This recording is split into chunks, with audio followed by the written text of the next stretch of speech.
South India shopping mall the wedding మంత్ర సరికొత్త wedding collection south India shopping mall. నమస్తే, నేను Vijay. Operation Sindoor ముగిసింది. అయితే పాకిస్తాన్ మీద భారతదేశం పైచే సాధించింది. కానీ ఎక్కడో అందరిలో కూడా ఒక చిన్న వెలికి. పాకిస్తాన్లో ఏమో సంబరాలు చేసుకుంటున్నారు, కానీ ఇండియన్స్ రోడ్ల మీదకి వచ్చి ఎందుకు ఆ విధంగా సంబరాలు చేసుకోవట్లేదు? వీటి గురించి డిస్కస్ చేద్దాం. మనతో పాటున్నారు రిటైర్డ్ ఆర్మీ ఆఫీసర్ మేజర్, అదేవిధంగా ఏకం IAS academic director SPS Oberoi గారు. సార్ నమస్తే. నమస్తే సార్. ఓబరాయ్ గారు, ఎక్కడో ఒక చిన్న వెలితి కనిపిస్తుంది అందరిలో, నిజమే అంటారా? 100% సార్. ఎందుకంటే ఒక మొమెంటం ఎలా వచ్చిందంటే India will go for war with Pakistan and PoK మనకు వచ్చేస్తుంది అన్న మొమెంటం దాకెళ్ళి సడన్గా సీజ్ ఫైర్ అనేసరికి జనాల్లో మన పిఓకే మనకు తిరిగి వచ్చేస్తుంది అన్న ఒక ఆశ ఏదైతే ఉందో అది సడన్గా డెడ్ అయిపోయింది సార్. అంటే చేతులు అలా మెడ మీదకి వెళ్ళిపోయి అలా పేక మీద ఒక్కసారిగా క్లోజ్ చేసే టైంలో వదిలేయడం అంటారా? అంతేనా? 100% సార్. కాకపోతే దీనికి రీజన్స్ వేరేలా బయటకు వస్తుంది. ఇన్ఫ్యాక్ట్ మనం గత 2 రోజుల నుంచి చూసుకుంటే కనుక పాకిస్తాన్లో మనం సార్ 10th మే రోజు రాత్రి పాకిస్తాన్ మీద మనము మిజైల్స్తో అటాక్ చేసాం సార్. పాకిస్తాన్ ఎయిర్ బేసెస్ మీద అలా 11 ఎయిర్ బేసెస్ మీద మనం అటాక్ చేసాం సార్. అందులో ఒక ఎయిర్ బేస్ కిరానా హిల్స్ దగ్గర ఉంది సార్. నూర్ఖాన్ ఎయిర్ బేస్ పక్కనే కిరానా హిల్స్ అని ఉంది సార్. వీళ్ళు మనకి చెప్పకుండా అక్కడ న్యూక్లియర్ వెపన్స్ని పెట్టారు సార్. మనకు చెప్పకుండా ఎందుకు అంటున్నానంటే Pakistan is suppose to disclose to India వాళ్ళ న్యూక్లియర్ అసెట్స్ ఎక్కడ ఉన్నాయన్న విషయం. అంటే మనకి చెప్పకుండా కూడా ఇంకొక ప్లేస్లో కూడా వీళ్ళు పెట్టారు, నూర్ఖాన్ ఎయిర్ బేస్ పక్కన. సో ఈ దాడిలో అక్కడ కూడా బాంబు పేలి మన బ్రహ్మోస్ మిజైల్ వెళ్ళి అక్కడ కూడా ధ్వంసం చేసింది. సో దానివల్ల ఏమైందంటే సార్ న్యూక్లియర్ లీక్ అయింది ఆ ఏరియాలో, రేడియేషన్ లీక్ అయింది. Instant Pakistan reported this matter to America. And America ఏం చేసింది, మధ్యవర్తి వచ్చి సడన్గా సీజ్ ఫైర్ డిక్లేర్ చేయించింది. ఇది గవర్నమెంట్కి రీజన్ చెప్పుండొచ్చు, common man need not know at that point of time. So ఈ సీజ్ ఫైర్ ఒప్పందానికి మనం కూడా ఒప్పుకున్నాము. America sent a plane to measure the radio active leak in the air. ఆ కన్ఫర్మేషన్ అవ్వగానే ఈజిప్ట్ నుంచి ఒక విమానం మొత్తం బోరాన్ డయాక్సైడ్ తెప్పించి అక్కడ డంప్ చేయడం జరిగింది సార్. ఈ బోరాన్ డయాక్సైడ్ కెమికల్ ఏం చేస్తుందంటే గాల్లో ఉన్న రేడియో యాక్టివిటీని పీల్చుకుంటుంది. సో ఈ 2 ఘటనలు, అమెరికన్ ప్లేన్ రావడము, చెకింగ్ చేయడము, ఈజిప్ట్ నుంచి బోరాన్ డయాక్సైడ్ రావడము, 2 ఏం కన్ఫర్మ్ చేస్తాయంటే మనం పాకిస్తాన్ న్యూక్లియర్ అసెట్స్ మీద అంటే మన ఇంటెన్షన్ న్యూక్లియర్ అసెట్స్ కాదు, కానీ అక్కడ మనకు చెప్పకుండా న్యూక్లియర్ అసెట్స్ పెట్టాడు. అండ్ దానివల్ల పాకిస్తాన్లో భూకంపం వచ్చింది. ఆబ్వియస్లీ 2 సార్లు 4.4 on the Richter scale, 5.7 on the Richter scale. అందుకే ఇంటర్నేషనల్ కమ్యూనిటీ అందరూ ఒక్కసారి ఇండియా మీద రిక్వెస్ట్, ప్రెషర్ అని చెప్పడానికి వీల్లేదు, రిక్వెస్ట్ మీద India, because sir we are a value based country. ఎప్పుడైతే మనం న్యూక్లియర్ అక్కడ ఈ పరిస్థితి వచ్చింది అనగానే సీ అవర్ వాల్యూ సిస్టమ్, అంటే యుద్ధంలో కూడా మనం ఎనిమి ప్రాణ నష్టాలు ఎక్కువైపోతాయి, న్యూక్లియర్ వల్ల ఎక్కువ ధ్వంసం అయిపోతుంది అనగానే we took a back step. అది మన గొప్పతనం సార్. అదే యూ ఇమాజిన్ మన దేశంలో జరుగుంటే పాకిస్తాన్ వెనక్కిపోయేవాడా సార్? పోదు. So that is where my country is greater than Pakistan. Yes, మీరు చెప్పిందంతా పర్ఫెక్ట్.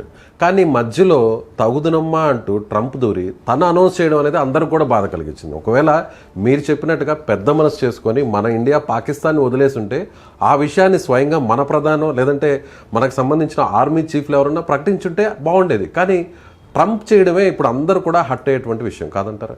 సార్, ట్రంప్ని మీరు బహుశా ఎక్స్పెక్టేషన్స్ చాలా ఎక్కువ ఉన్నట్టున్నాయి జనాలకి. Sir, Trump is not a politician sir, he is a business man.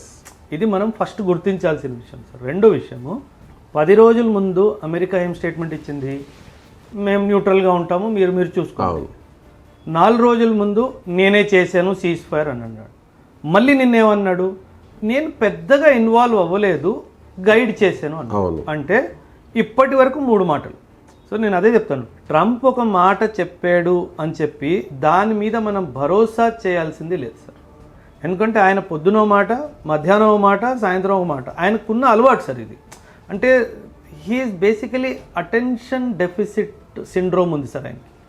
And so he seeks to take attention from the world media. So ఏదో ఒక మాట చెప్పేస్తాను, దానివల్ల మీడియా అంతా నా వైపు వస్తుంది, సో అటెన్షన్ డెఫిసిట్ సిండ్రోమ్ ఏదైతే ఉందో అక్కడ అది పనిచేస్తుంది. అంటే నోబెల్ అవార్డు కోసమే ట్రంప్ ఇంత ప్రాకులాడుతున్నారు అనుకోవచ్చా? ఒబామాకు కూడా మనం నోబెల్ పీస్ ప్రైజ్ ఇచ్చాం. ఆ నోబెల్ పీస్ ప్రైజ్ ఏమవుతుందంటే సార్, ట్రంప్కి నోబెల్ పీస్ ప్రైజ్ అంటే ఐ వుడ్ పర్సనలీ డిసగ్రీ. ఎందుకు ఐ వుడ్ పర్సనలీ డిసగ్రీ అంటున్నానంటే, ఇజ్రాయెల్ ప్యాలెస్టీన్ గొడవలో హమాస్కి మొత్తం సపోర్ట్ చేసింది అమెరికా. ఎస్, వెపన్స్ ఇచ్చి, ఎక్విప్మెంట్ ఇచ్చి, ఆ టనల్స్ తవ్వి అన్నీ చేసింది అమెరికా. సార్, అమెరికన్ ఏ ప్రెసిడెంట్ అయినా సరే నోబెల్ ప్రైజ్కి అర్హతుడు మాత్రం కాదు. Any president for that matter. Because మీరు సౌత్ కొరియన్ క్యాంపెయిన్ చూసుకోండి, వియత్నాం క్యాంపెయిన్ చూసుకోండి, ఆఫ్ఘనిస్తాన్ క్యాంపెయిన్ చూసుకోండి, Greece, Turkey, Cuban missile crisis ఏదైనా తీసుకోండి సార్, అమెరికా ఎప్పుడు పీస్ కోరుకోలేదు సార్. సో బికాజ్ వాళ్ళకు వెపన్స్ అమ్మాలి అనే ఉద్దేశం ఉంది కాబట్టి వీళ్ళు కాన్ఫ్లిక్ట్ క్రియేట్ చేస్తారు సార్. ఆ కాన్ఫ్లిక్ట్ క్రియేట్ చేసిన తర్వాత రెండు పార్టీస్కి వెపన్స్ అమ్ముతారు సార్. కానీ చైనా పాకిస్తాన్ని సపోర్ట్ చేస్తుంది. పాకిస్తాన్కి ఎప్పటి నుంచి కూడా టెక్నాలజీ ఇస్తుంది, వెపన్స్ ఇస్తుంది. సో అక్కడ మనం చూసాం, ఆ ఎయిర్ డిఫెన్స్ సిస్టమ్ అంతా కూడా చైనానే ఇచ్చింది. మన మీదకి వచ్చినటువంటి ఏదైతే మిసైల్స్ అన్నీ కూడా చైనాకు సంబంధించినవే. అయితే ఎప్పుడు కూడా చైనాని వ్యతిరేకిస్తుంది అమెరికా. కానీ అమెరికా ఈసారి ఎందుకు పాకిస్తాన్ని సపోర్ట్ చేస్తుంది మనం కాకుండా? అంటే sir simple sir logic. America knows India will buy weapons from Russia. Yes, మేజర్గా నా దగ్గర వెపన్స్ కొనడు అన్న క్లారిటీ అమెరికాకు ఉంది సార్. రెండోది, ఇండియా ఇజ్రాయెల్ నుంచి కూడా కొంటాడు అన్న క్లారిటీ కూడా ఉంది. సో నా ఈ రెండు పార్టీల్లో మిగిలిపోయిన పార్టీ ఎవరు? పాకిస్తాన్. సో నేను పాకిస్తాన్ దగ్గరగా ఉంటే బహుశా వెపన్స్ నాతో అడుగుతాడేమో, అండ్ నేను ఇస్తాను వెపన్స్. ఇప్పుడే IMF నుంచి $1 బిలియన్ రిలీజ్ అయింది. వార్ మధ్యలో వాడు డబ్బులు రిలీజ్ చేయించాడు. ఆబ్వియస్లీ సార్, IMF డబ్బులు ఇచ్చిందంటే అమెరికా అంగీకారం ఉంది కాబట్టే ఇవ్వగలిగింది, లేకపోతే ఇవ్వలేదు సార్ IMF. ఎందుకంటే ఓటింగ్ రైట్స్ అలా ఉన్నాయి అక్కడ. అండ్ ఈ డబ్బులు ఏమైంది, నిన్నే మనం ఒక న్యూస్ చూసాము, ఒక agency where Trump and his family has 60% of the sharing. మళ్ళీ ఏమైంది సార్, టెక్నికలీ IMF నుంచి డబ్బు పాకిస్తాన్కి వచ్చి అమెరికా పోయింది. అంటే వీళ్ళు ఇక్కడ బిజినెస్ చేస్తున్నారు సార్. అంటే ఇది కామన్ ప్రజలకి ఈ విషయాలు అర్థం కావు సార్. సార్ ఇప్పుడు ట్రంప్కి సంబంధించినటువంటి ఫ్యామిలీ మెంబర్స్తో అక్కడ బిజినెస్ ఉన్నాయి, దాంట్లో మేజర్ షేర్స్ కూడా వాళ్ళకు ఉన్నాయి అంటున్నారు. రీసెంట్గా కూడా అది వార్త కూడా ఎక్స్ప్లోర్ అయింది. దీనికి సంబంధించి ఏంటి అసలు ఆ బిజినెస్ ఏంటి? సార్, ఇది సైబర్ సెక్యూరిటీకి సంబంధించిన బిజినెస్ సార్. వీళ్ళు sir, Pakistan is a failed state sir. కాకపోతే పాకిస్తాన్లో మీరు పొలిటికల్ లీడర్షిప్ తీసుకోండి, మిలిటరీ లీడర్షిప్ తీసుకోండి, వీళ్ళు రాజుల్లా బతుకుతున్నారు సార్. అంటే ఎలా అంటే, వీళ్ళు పాకిస్తాన్లో సర్వీస్ చేస్తున్నారు, కానీ వీళ్ళు ఫ్యామిలీ మెంబర్స్ అందరూ లండన్, అమెరికా, కెనడాలో అలా ఉన్నారు సార్. ప్రశాంతంగా ఉన్నారు. అంటే ఏమవుతుందంటే, ఒక సామాన్యుడిని పావర్టీలో తోసేసి ఒక దేశానికి గాల్లో ఎగిరేసి మనం మాత్రం బాగుండాలి అన్న లీడర్షిప్ పాకిస్తాన్ సార్. సో వీళ్ళు ఎక్కడికి వెళ్ళినా సరే సార్, IMFలో కూడా వీళ్ళు డబ్బులు అడుక్కోవడానికి వెళ్ళారు సార్. అండ్ ఈ డబ్బులు రాగానే ఖచ్చితంగా అమెరికా ఒక మాట అని ఉంటుంది, నీకు $1 బిలియన్ వస్తున్నాయి, అందులో 20% 25% నాకు రావాలి. ఇప్పుడు డైరెక్ట్గా దానం అయితే చేయలేడు కదా సార్. ఏదో ఒక ఒప్పందం సైబర్ అంటే దానికి క్లియర్గా స్పెసిఫై కూడా చేయలేదు sir. What nature of agreement is that, what is the product they are buying, ఏమీ చెప్పాలా. సైబర్ సెక్యూరిటీ అని చెప్పాడు. అంటే అది ఏంటి, అన్ని $1 మిలియన్ ప్రాజెక్ట్ ఏంటి అన్న ఎక్స్ప్లెనేషన్ ఎవరికి ఇవ్వలేదు సార్. అంటే ఏం జరిగింది, నేను సీజ్ ఫైర్ తెప్పిస్తాను, నువ్వు నాకు ఇన్ని డబ్బులు ఇవ్వాలి. IMF నుంచి వచ్చినటువంటి ఆ ఫండ్ అంతా కూడా వేరే రూట్లో నాకు రావాలి అంతే. దానికి పేపర్ మీద ఇది ఒక పేరు, ఇది ఒక్క just cover up, suitcase company. 100% వీళ్ళు వార్ని కూడా బిజినెస్ చేస్తున్నారు sir. That is where capitalist are sir. America is a capitalist country, Trump is a business man, he's not a politician. కానీ ఇంకా అమెరికాని మనం నమ్మకూడదు కదా. ఎప్పుడు నమ్మలేదు. కానీ ఇటీవల మోదీ గారు అమెరికాకు వెళ్ళడం, సో అమెరికాలో ఉన్న అధ్యక్షుడు ట్రంప్ ఇప్పుడు నాకు ఫ్రెండ్ అని ఆయన చెప్పడం జరిగింది, మనం చెప్పడం జరిగింది. చైనాతో విభేదిస్తుంది కాబట్టి మనం ఆల్రెడీ చైనాకు సంబంధించి కూడా వ్యతిరేకంగా ఉన్నారు, వాళ్ళు వ్యతిరేకంగా ఉన్నారు.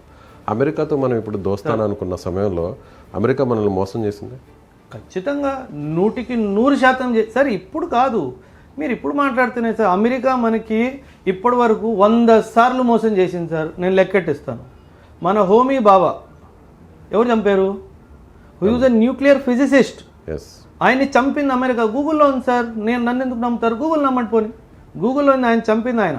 ఇండియా 1974లో న్యూక్లియర్ టెస్ట్ చేసే ముందు న్యూక్లియర్ నాన్ ప్రాలిఫరేషన్ ట్రీటీ తీసుకొచ్చింది America, so that India should not become a nuclear weapon. అప్పుడు ఆంక్షలు కూడా పెద్ద ఎత్తున తీసుకొచ్చింది. 100%. 1971లో బంగ్లాదేశ్ లిబరేషన్ వార్ జరుగుతున్నప్పుడు మనల్ని బెదిరించింది అమెరికా. ఫ్లీట్ పంపిస్తారని sending my fleet to the Pacific Ocean and the Indian Ocean అని చెప్పి.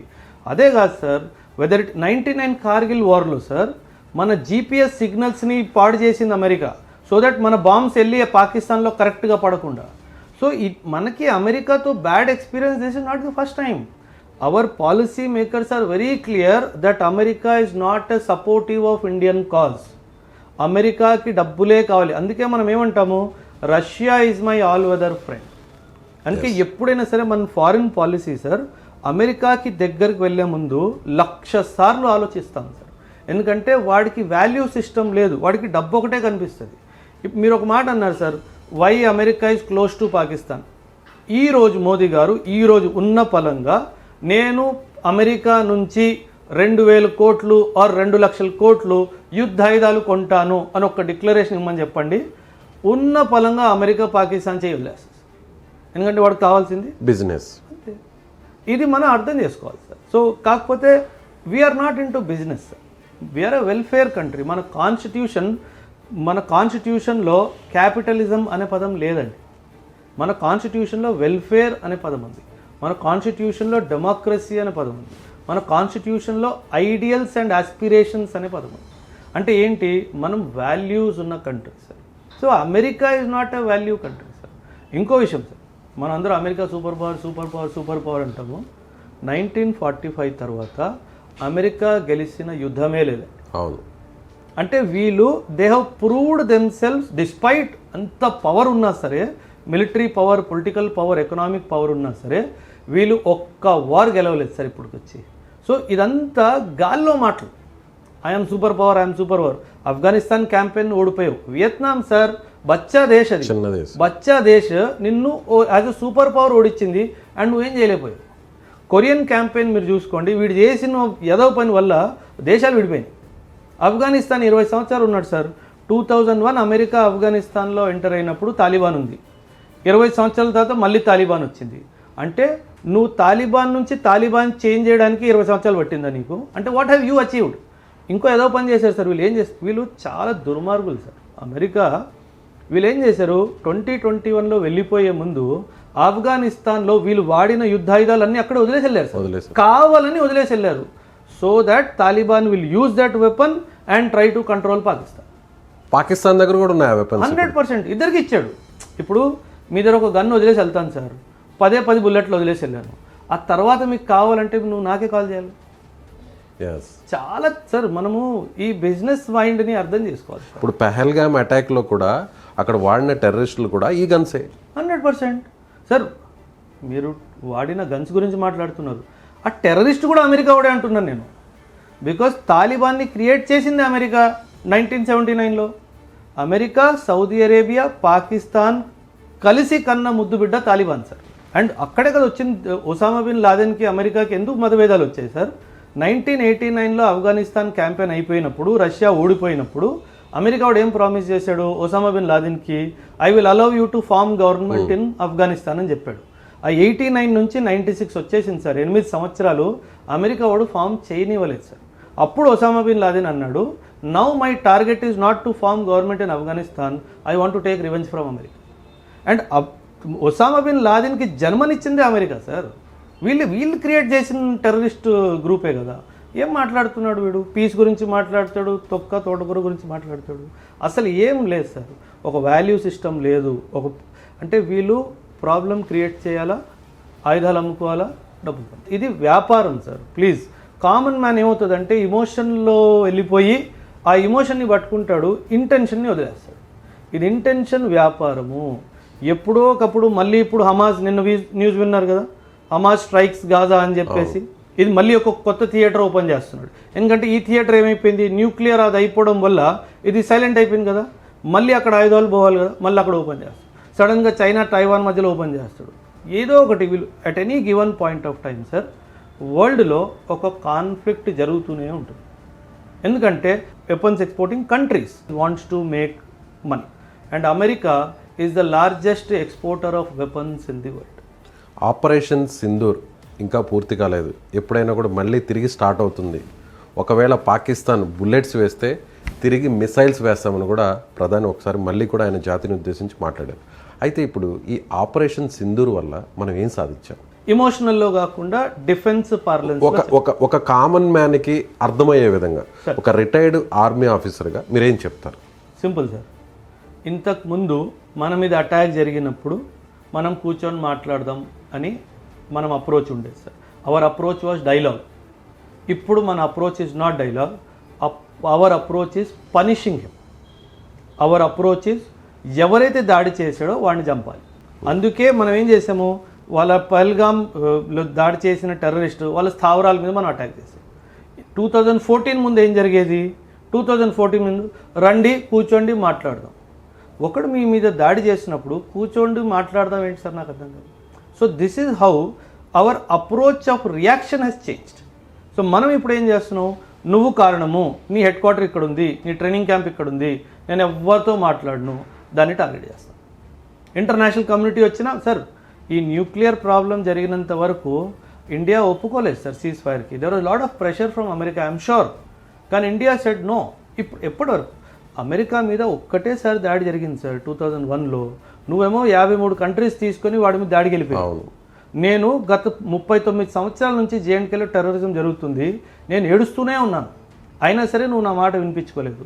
అందుకే సీజ్ ఫైర్ అమెరికా చాలా ముందు నుంచి కూడా ఇంటర్ఫియర్ చేస్తున్నా సరే ఇండియా చాలా స్పష్టంగా చెప్పేసింది, please do not interfere, I want to solve this problem permanently. అందుకే మనం ఎంత ప్రెషర్ వచ్చినా సరే మనం అసలు I'm sure sir foreign office ఆ ఫోన్ వారి తీసుకొని పక్కన పెట్టేసి ఉంటుంది. ఎందుకంటే నాకు ఇప్పుడు వద్దు, నేను దాన్ని సాధించాలి అన్న ఉద్దేశంతోనే మనం ముందు ఏం సాధించాలి, టెర్రరిజం కంప్లీట్ అవ్వాలి సార్. హౌ పిఓకేని తీసుకురావాలి, పిఓకేలో ఉన్న టెర్రరిస్ట్ క్యాంప్స్ అన్ని ధ్వంసం చేయాలి, అక్కడ ఎవరైనా మిలిటెంట్స్ ఉంటే వాళ్ళందరినీ క్లియర్ చేయాలి. ఆపరేషన్ సింధూర్ అనేది ఒక వారం 2 వారాలు 3 వారాలు కాదు sir, it will go for coming 10-20 years also. ఇది అప్పటితో ఆగదు sir. That is what Modi said. నేను ఫుల్ స్టాప్ పెట్టట్లేదు, నేను కామాయే పెట్టాను అని చాలా ఖచ్చితంగా చాలా క్లియర్గా అందరికీ అర్థమయ్యేటట్టు చెప్పాడు. ఇంకొక దాడి నేను మళ్ళీ వస్తా, నువ్వు మళ్ళీ ఈసారి న్యూక్లియర్ పేలిందని చెప్పు చూసుకుందాం, కానీ ఖచ్చితంగా ఈసారి మళ్ళీ వస్తాను. సో ఇది మాత్రం చాలా బిగ్ సక్సెస్ సార్. మనకి 2 సాధించాం సార్. ఒకటి నేను గట్టిగా కొడతాను, రెండోది న్యూక్లియర్ బ్లఫ్ ఆఫ్ పాకిస్తాన్ ఉంది చూసారా, అది కంప్లీట్గా ఇదైపోయింది. ఇప్పుడు ఏ పాకిస్తాన్ ఏదో న్యూక్లియర్ వెపన్ గురించి మాట్లాడట్లేదు కదా సార్. ఎందుకు మాట్లాడట్లేదు? వాళ్ళకి ఒక విషయం అర్థమైపోయింది, they will target my nuclear installations. అందుకే ఏమైనా చేయగలరు, భయం లేదు కదా సార్. సార్ ఎక్కడైతే ధర్మం ఉంటుందో అక్కడ ధైర్యం ఉంటుంది. నేను సీజ్ ఫైర్ కోసం ఎక్కడ పరిగెట్టలేదు, అమ్మో నన్ను కాపాడు అని నేను ఎవరి దగ్గరికి వెళ్ళలేదు. నేను నా దగ్గర ఉన్న ఆయుధాలతోటి నేను నన్ను డిఫెండ్ చేసుకున్నాను, నేను ఎవరి దగ్గరికి వెళ్ళలేదు కదా సార్. సో నా వైపు ధర్మం ఉంది కాబట్టి నా వైపు ధైర్యం ఉంది సార్. నీ వైపు అధర్మం ఉంది కాబట్టి నీ వైపు భయం ఉంది. అందుకే కదా నువ్వు టర్కీ దగ్గరికి వెళ్తున్నావు, చైనా దగ్గరికి వెళ్తున్నావు, అజర్బైజాన్ దగ్గరికి వెళ్తున్నావు, ఇరాన్ దగ్గరికి వెళ్తున్నావు, సౌదీ అరేబియా డబ్బులు అడుగుతున్నావు, వెళ్ళి అమెరికా ఒళ్ళో కూర్చుంటున్నావు. నేను ఎవరి దగ్గరికి వెళ్ళలేదు. Did you see my minister going anywhere? No, because I don't need it. నేను self independent sir. I am a self reliant country. నాకు ఎవ్వరు అవసరం లేదు. So that is the courage of my country. Sir ఇంకెన్నాళ్ళు sir, 39 సంవత్సరాలు మనము టెర్రరిజంని చూస్తూనే వచ్చాము. అసలు సార్ వాళ్ళు మనుషులా సార్? అంటే మరి ఈ విషయంలో నేను ఇంటరప్ట్ చేస్తున్నాను సార్ మిమ్మల్ని. కానీ పాకిస్తానీస్ రోడ్ల మీదకి వచ్చి మేమే గెలిచామని సంబరాలు చేసుకున్నారు. పాకిస్తాన్ ప్రైమ్ మినిస్టర్ ఆ మాట చెప్పారు, బట్ మనం మాత్రం సైలెంట్. నేను ఒక విషయం చెప్తాను sir. Again understand the value system of my country. The moment Modi declared I am accepting the ceasefire, every common man supported Modi. This is the beauty of my country, sir. నా నాయకుడు ఏది చెప్తే అదే నా మాట. వాళ్ళు ఏదో సార్ ఇన్ఫర్మేషన్ వార్ఫేర్ అని ఉంటుంది సార్. వీళ్ళు ఏం చేస్తారంటే ఓడిపోతున్న బ్యాటిల్ని గెలుస్తున్నామని వాళ్ళ ప్రజలకు చూపిస్తారు. ఎందుకు చూపిస్తారంటే అది అలా చూపించలేదనుకోండి పాకిస్తాన్లో సివిల్ వార్ జరిగిపోతుంది. అండ్ పొలిటికల్ లీడర్షిప్ ఈ సివిల్ వార్ కోరుకోవట్లేదు. సో అందుకే వీళ్ళు ఏం చేస్తారు, మేము ఇండియన్ ఫైటర్ జెట్స్ని పగలగొట్టాము, S-400ని ధ్వంసం చేసాము, ఇండియాలో 1,00,000 మంది చచ్చిపోయారు. This is called information warfare. A related ఇమేజెస్ని చూపించడం పిక్చర్ సార్. వాళ్ళు ఇంక సార్ కంపారిజన్లో కూడా పాకిస్తాన్ ఎనీ డైమెన్షన్లో మిలిటరీ కానీ ఎకనామిక్ కానీ ఎక్కడా లేదు సార్. వాళ్ళ దగ్గర 15 రోజులకి సరిపడే డాలర్స్ కూడా లేవు సార్. అసలు వాడు మనతో రావడం ఏంటి సార్, నాకు అర్థం కాదు. నా దగ్గర 20 నెలలు కావాల్సిన డాలర్స్ నా దగ్గర ఉన్నాయి. ఫారెక్స్ రిజర్వ్స్ నాది $700 బిలియన్ టచ్ చేస్తుంది సార్. నువ్వు $1 బిలియన్ అడుక్కొని తెచ్చుకున్నావు, నువ్వు నాతో ఢీ కొట్టడానికి వస్తానంటావేంటి? అసలు అర్థం లేని పని సార్ అదంతా. ఎందుకంటే political leadership is misguided sir. అంటే జనాల మైండ్ని డైవర్ట్ చేయాలి. ఇప్పుడు అక్కడ చాలా ప్రాబ్లమ్స్ జరుగుతుంది సార్. పాకిస్తాన్లో ఇన్ఫ్లేషన్ 40% దాటిపోతుంది సార్. ఇక్కడ ఇన్ఫ్లేషన్ 4% టచ్ అయితే prime minister will summon the governor of RBI. ఏం జరుగుతుంది, ఇన్ఫ్లేషన్ ఎందుకు ఇంత పెరుగుతుందని. అక్కడ 40% పెరిగిపోయినా పట్టించుకునేటోళ్ళు లేడా? So this is wear I am different, this is wear Pakistan is different sir. మీరు అన్నారు కదా వాళ్ళందరూ రోడ్ల మీద వస్తున్నారు, మనం ఎందుకు రోడ్ల మీద వెళ్ళట్లేదు, మాకు పిఓకే కావాలని.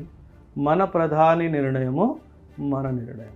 That is a value system of my country. అందుకే ఈ that sir we're children of Chanakya sir. మనం చాణక్య పుట్టినోళ్ళము, మనం అలా ఆలోచిస్తాం. చాణక్య వారసులం. ఎస్, వ్యూహాత్మకంగా ఆలోచన ఉంటుంది. We're children of Chanakya. We believe in our leader. మా లీడర్ ఏం చెప్తే అదే నా మాట. మా లీడర్ మేము గెలిచాము అని చెప్తే ఎస్ మేము గెలిచాము. మా లీడర్ యుద్ధం కావాలి అంటే ఎస్ కావాలి. మా లీడర్ యుద్ధం వద్దు అంటే వద్దు, అంతే. ఒకే మాట, ఒకే దేశం, ఒకే మాట. అది ఇండియా, పాకిస్తాన్ కాదు మనం. సో వాళ్ళ వెదల్లా రోడ్ల మీద వెళ్ళిపోయి ఏది జరగకపోయినా జరిపేసాం, చంపేసాం, కొట్టేసాం, పేల్చేసామని వాళ్ళు మాట్లాడతారు సార్. Let them talk. వాళ్ళకి సంబంధించిన డ్రోన్లే కూలిపోతే వాటిని పట్టుకుని ఊరేగించారు, మన ఇండియాకి సంబంధించిన డ్రోన్స్ అనుకుని. సార్ వీళ్ళు సార్ ఒక విషయం గుర్తుపెట్టుకోండి సార్. ఒక మూర్ఖుడిని ఒరే నువ్వు మూర్ఖుడురా అని ప్రూవ్ చేయడం చాలా కష్టం. సో పాకిస్తాన్ని ఒరే మీరు మూర్ఖులురా అని ప్రూవ్ చేయడము అసాధ్యం సార్. సో వాళ్ళని మూర్ఖులు మీరు అని చెప్పే మన ప్రయత్నంలో కూడా మనం కూడా మూర్ఖులను క్లారిటీ వచ్చేస్తుంది. సో అందుకే మనం ఏం చేయదలుచుకోలేదు సార్. ఎంత చక్కగా ప్రతిరోజు డిఫెన్స్ బ్రీఫ్ జరిగింది. సైనిక అధికారులు వచ్చి నిన్న ఏం జరిగింది, పాకిస్తాన్లో ఒక్క డిఫెన్స్ బ్రీఫ్ గురించి మాట్లాడండి సార్. 1 లేదు. వీడేం చేస్తున్నాడు, UN సెక్యూరిటీ కౌన్సిల్కి పంపించేసి అక్కడ ఏడుస్తున్నాడు, మా మీద దాడి చేశారు, మా మీద దాడి చేశారు. మరి పిరిగిపందా, నీకు అంత భయం ఉన్నప్పుడు ఎందుకు వచ్చావు నా మీదకి? ఆయన ఇంకో విషయం సార్, టెర్రరిస్టులు చనిపోతే మిలిటరీ లీడర్స్ వెళ్ళి ఓదార్పులు చేయడం ఏంటి sir?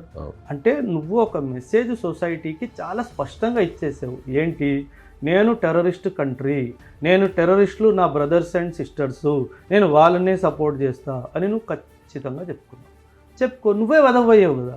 He's not realising sir. ఈరోజు వరల్డ్కి 2 భయాలు sir.